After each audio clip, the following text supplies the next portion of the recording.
அப்படின்னு ஒரு பெரிய நல்ல பிரபலமான போதகர். இப்போ அவரை வச்சுதான் நான் பெரிய ஐஏஎஸ் அதிகாரி வச்சு நல்ல பெரிய மீட்டிங் நடத்தியிருக்கிறேன். ஆனா அது ஏன்னா அவ்வளவு ரகசியங்கள் நிறைஞ்சதுங்க. அந்த சங்கீதம் நிறைய கர்த்தரின் மெய்ப்பரார் நான் தாழ்ச்சடின் அந்த சங்கீதங்களை வச்சு லட்சக்கணக்கில் பாடல் எழுதிக்கிறாங்க.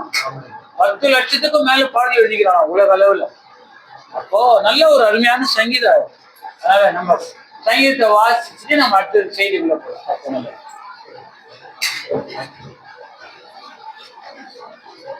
Hallelujah. Hallelujah. Hallelujah. நாம் சங்கீதம் 66ஆம் சங்கீதம் நான் தான் எடுத்தேன். வரும்போது ஐயா சொல்லும் போது 66ஆம் சங்கீதம் தான் எடுத்தேன். சகோதரி பார்த்தீங்கன்னா சாட்சி சொல்லும் போது 66ஆம் சங்கீதம். எதுக்காக சொல்றேன்னா இதுதாங்க வருமானம்.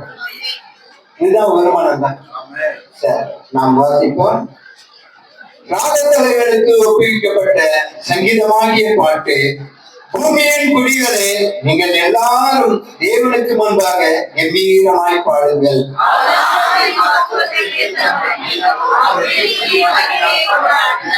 தேவனை நோக்கி உமது கிருபைகளில் எவ்வளவு பயங்கரமாய் இருக்கிறீர். உமது மகத்துவமான வல்லமை நிமித்தம் உமது சத்துருக்கள் உமக்கு இச்சகம் பேசி அழுவார்கள்.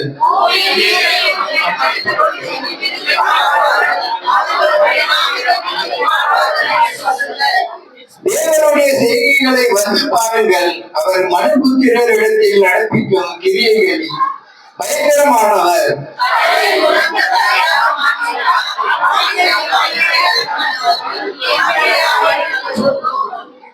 அவர் தம்முடைய வல்லமையினால் என்றென்றைக்கும் அரசாளுகிறார்.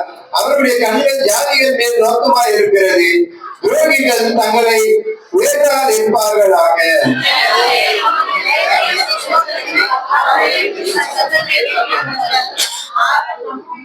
அவர் நம்முடைய கால்களை தள்ளாடப்படுத்தாமல் நம்முடைய ஆத்மாவை உயிரோடு வைக்கிறார்.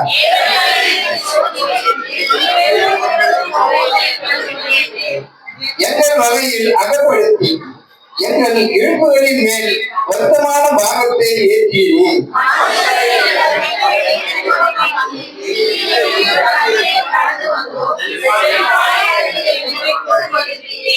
சர்வாங்க தகன பணிகளோடு உமது ஆலயத்துக்குள் பிரவேசிப்பேன்.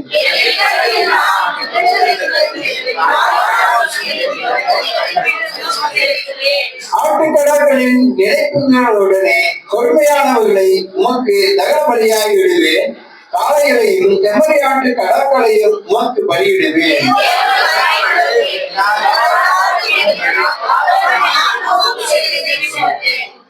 அவரை நோக்கி என் வாயினால் கூப்பிட்டு என் நாவினால் அவர் புகழப்பட்டார்.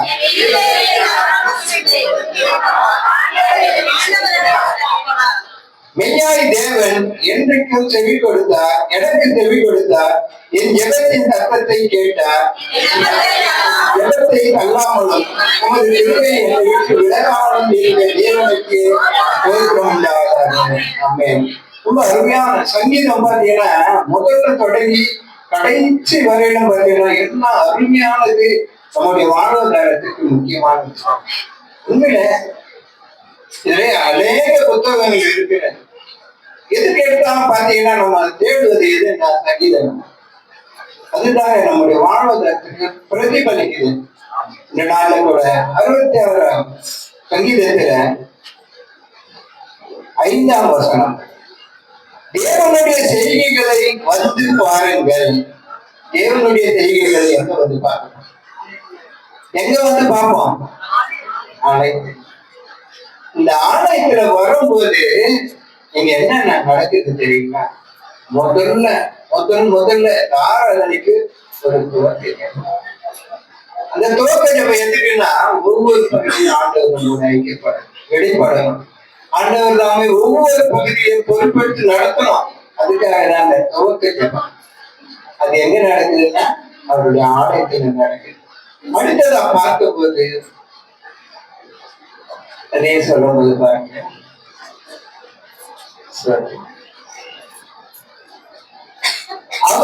மனுபுத்திரர் இடத்தில் நடக்கும் கிரியையில் பயங்கரமானவர். நிறைய செய்யறாங்க, நமக்கு நிறைய செய்யற, நம்ம எதிர்பார்க்காதது.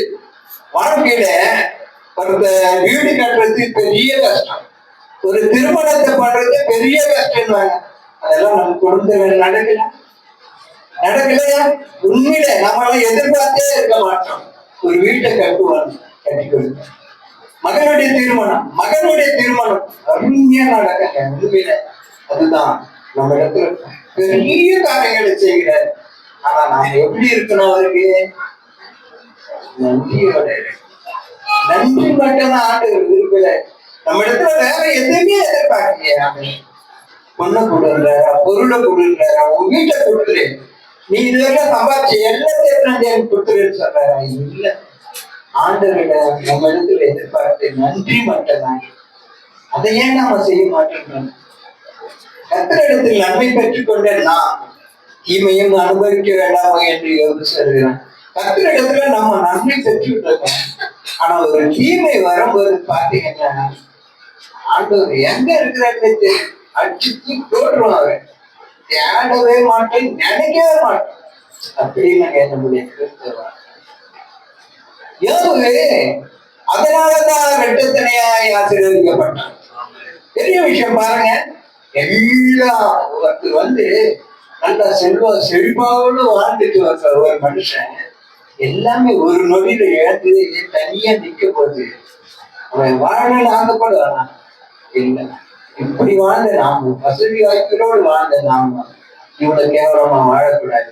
அதுக்கு அவங்க வைஃபே சொல்றாங்க, சரி சீக்கிரம் செத்து போடா, நீ எதுக்கிட்ட இருக்கிற, எதுக்கு இருக்கிற, உடம்பு எல்லாமே போச்சு, எல்லாமே பேரு புகழ சொத்து எல்லாமே போச்சு. உனக்கு போற வரைக்கும் உனக்கு யார் ஏறாச்சு, நீ எதுக்கிட்ட இருக்கணும், செத்து போட, ஜீவனை விட்டுறான்ற.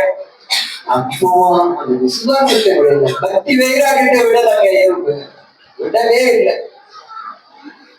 கர்த்தர் கொடுத்தார், கர்த்தர் எடுத்தார், அவ்வளவுதான். கர்த்தருக்கு ஸ்தோத்திரம் தான் சொல்லணும்.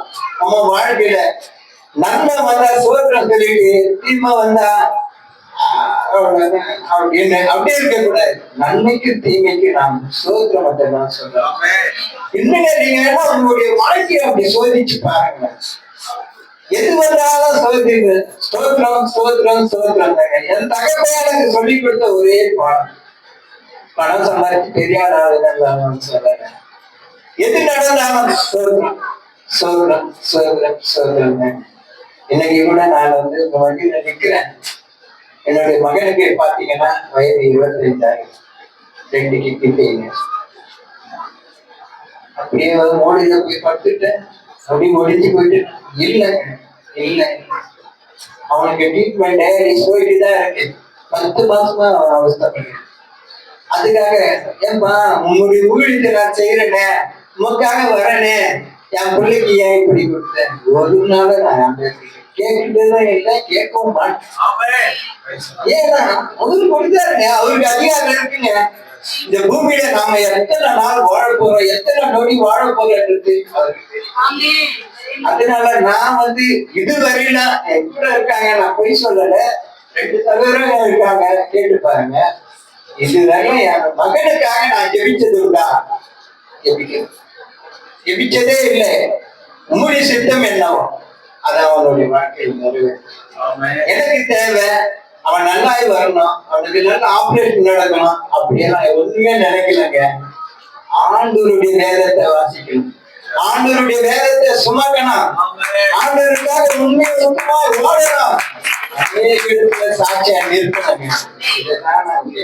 வேற ஒண்ணுமே அநேகர் சொல்றாங்க, மகனுக்கு எப்படி இருக்குது, நீ மட்டும் கிளம்புறிய, பைபிள் எடுத்து கிளம்புறிய, ஊழியன்னு போயிடுறிய, லீவ் போட்டு போறிய. ஐயா அது அவரு பார்த்துட்டு போற காரியம். நான் இருந்து என்ன பண்ண போறேன் சொல்லுங்க?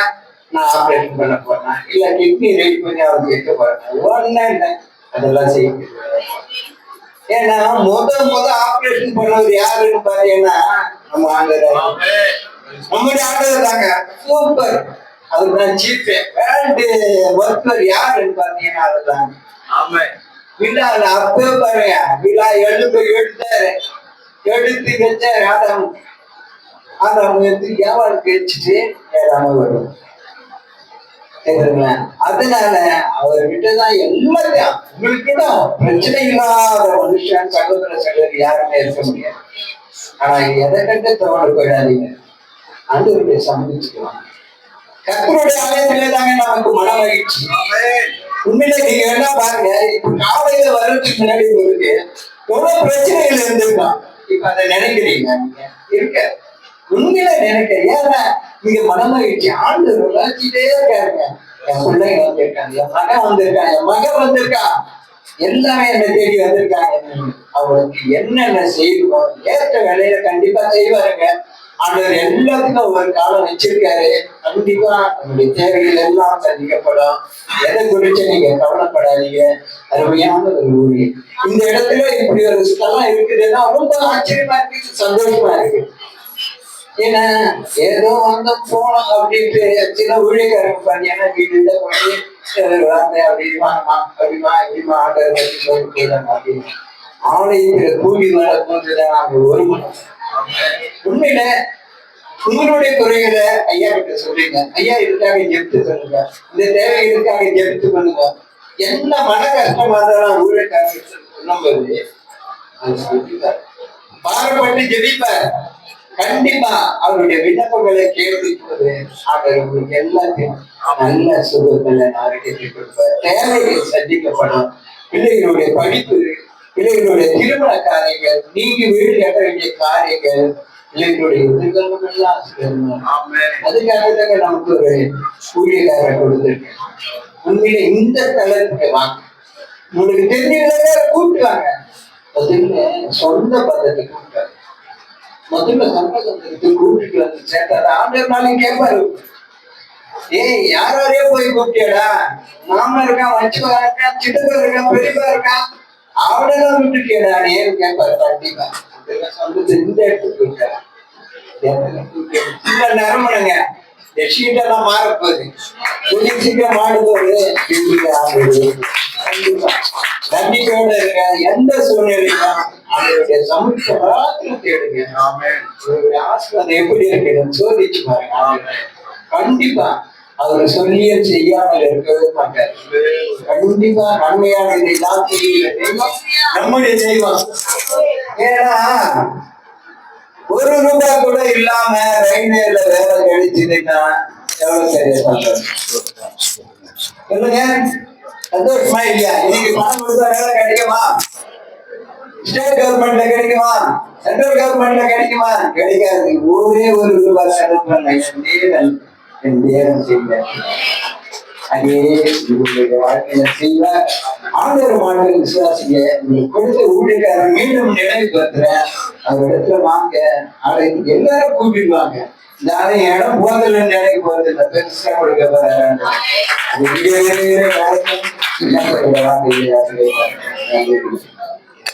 ஆமென். சோத்ரம் சோத்ரம் சோத்ரம்.